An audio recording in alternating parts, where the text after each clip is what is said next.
Hey everyone, welcome back to Innovating with Ray. And today I am in the Jeep project that I've been working on. And part of the project includes elements from the past. If you look real close at the window off to my left here, you'll notice some things on the bottom. What are those? I'm glad you asked. Let me tell you what those are, but here you can have a closer look at them.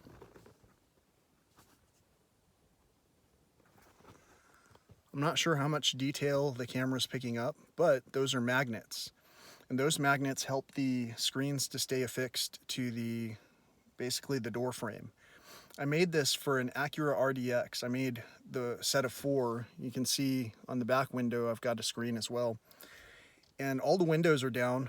I'm still pretty hot in this car, but I can feel the breeze coming through as if the windows are down. So even though I think it said it was something like 85, 90 degrees outside, the fact is it's still at least 10 to 15 degrees cooler in the shade. And to have a breeze coming through while the doors are basically closed is quite special. So there aren't really a whole lot of bugs here right now at night because of the fact that it rained. There are plenty of bugs. And I see a lot of life, a lot of signs of life in the desert right now. I've been concerned in the past, as I've explained on many of my segments. The desert is definitely off to a slow start. However, I see a resurgence in the lizards. The lizards I'm seeing are different from the ones that I've seen over the past decade or two, but they are very interesting. They're fascinating. And as usual, things persist, in ways that will continue things on the way that we expect them to in challenging times. As long as we just add water again and a little bit of rest, it's for recovery. And I think that's what a lot of our national parks stand to use now, is some kind of rest to recover.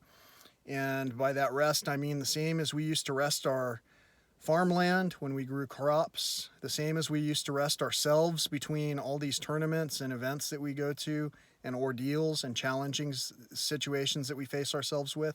Instead of having the news at 10 o'clock, we have it like all day long.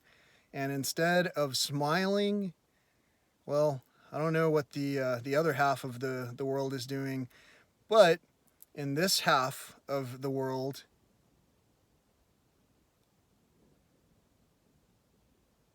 listen to that peace.